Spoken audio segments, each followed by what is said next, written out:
You're stuck in an airport for 9 hours.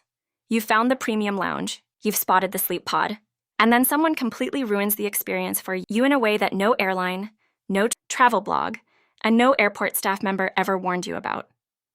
Today we're talking about the unspoken rules that separate the seasoned travelers from the ones everyone in the lounge is silently judging. Because here's the thing, nobody tells you when you first get access to these spaces. There is an entire invisible social contract operating in every premium lounge and sleep pod facility around the world. And if you walk in without knowing it, you will absolutely violate it without even realizing. I've been that person. Most frequent travelers have been that person at some point. But after this video, you won't be. Let's start with the sleep pods, because this is where the etiquette gets surprisingly specific. Sleep pods at major international airports like those at Singapore Changi, Tokyo Narita, Helsinki Vantaa, and Abu Dhabi are designed with one purpose: controlled restorative rest during a layover.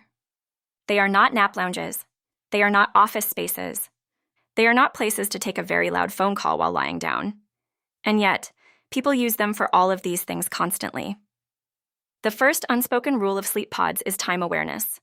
Most pod facilities operate on a booking system, and many have maximum usage windows, often around 4 to 8 hours depending on the provider. But even when your booking technically allows you to stay longer, the social understanding is that if the facility is at capacity and others are waiting, you do not squeeze every last minute out of your slot just because the system lets you. This is the difference between what is allowed and what is considerate.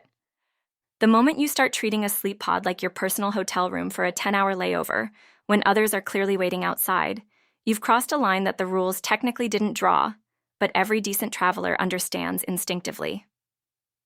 Second rule, noise discipline inside a pod facility is absolute. This sounds obvious until you're in the situation. Your pod door is closed. You think that means you're in a private bubble. You are not. The sound insulation in most commercial sleep pods is designed to reduce ambient noise from the outside, not to contain every sound you produce from the inside. Your video call at normal speaking volume bleeds through. Your alarm going off 3 times because you keep hitting snooze echoes through the entire facility. Your decision to have your phone on audible notifications while you sleep affects everyone around you. Before you close that pod door, notifications go to silent, alarms get set to vibrate only, and any calls you need to make happen somewhere else. Third rule, and this one genuinely surprises people: leave the pod in the condition you found it. This means using the provided pillow covers and sheets if they're offered. It means not eating full meals inside the pod. It means not leaving personal items scattered across the space assuming staff will handle it. Many pod facilities are managed by small teams cycling through long shifts in a busy airport. The reset time between guests is minimal. When you trash the pod, the next person gets a substandard experience through no fault of their own. You are essentially stealing comfort from a stranger. Now let's move into premium lounge territory, because this environment has its own entirely separate set of unspoken laws.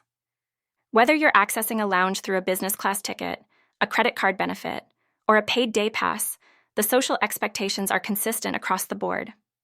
And the violations are surprisingly common. The laptop and workspace situation is the first battleground. Premium lounges increasingly offer dedicated work zones, and for good reason. When someone spreads their laptop, charger, papers, and coffee across a 2-seater couch in the main relaxation area and then camps there for 5 hours during a peak period, they have effectively converted a shared relaxation space into a private office. Other travelers lose seating. People who just want to sit quietly get displaced. The unspoken rule here is that work happens at work zones, and if no formal work zone exists, you adapt your footprint to the realistic number of people who need seating around you. Food and beverage etiquette in lounges carries more weight than most people realize. The complimentary spread in a premium lounge is designed to serve all guests within a reasonable rotation. Loading your plate like it's a survival mission because everything is free is noticeable, it's commented on, and it genuinely affects availability for other guests. The same principle applies to alcohol. Business class lounges with open bars are not an invitation to get visibly intoxicated before a long-haul flight. Beyond the obvious personal risk, it creates a disruptive atmosphere in a space people specifically chose for its calm and professionalism. Conversation volume is an area where cultural backgrounds genuinely differ, and that complexity deserves acknowledgement. What counts as a normal speaking volume varies across cultures, and that's real. However, premium lounges operate on a shared baseline of quiet. When you enter one of these spaces, the temperature of the environment itself tells you something. People are working, resting, or decompressing. The respectful approach is to match the energy of the room, not impose your own energy onto everyone else. Phone calls taken in the middle of the seating area at full volume are one of the most consistent complaints in every frequent flyer form on the internet. Step out, find a corner, use the phone booths if they're available. This is not a complicated social calculation. Shower suite etiquette deserves its own section because it is genuinely underrated as a source of lounge tension. When shower suites are available in a premium lounge, they operate on a queue system, either formal or informal. The informal version is the dangerous one. The unspoken rule is that you do not book a shower suite and then disappear for 45 minutes, treating it as a full spa experience when there are clearly people waiting. A reasonable shower suite visit is 15 to 20 minutes. You use the products provided, you leave the space genuinely clean and dry, and you notify staff immediately when you're done so the next guest isn't waiting outside wondering if the suite is still occupied. Here's something the veteran lounge users know that beginners almost always get wrong. The relationship with lounge staff is one of the most important investments you can make in your airport experience. These are professionals operating in a high-traffic, high-demand environment, serving guests who often bring significant entitlement energy through the door. The travelers who treat lounge staff with genuine warmth, who say thank you and mean it, who ask politely rather than demanding, who clean up after themselves without being asked, those travelers get taken care of in ways that aren't on the menu. Better seats, advance notice when something fresh comes out, small accommodations that make a real difference. The invisible economy of kindness in a premium lounge is entirely real and almost entirely undiscussed. There is also a less visible etiquette layer around shared digital resources.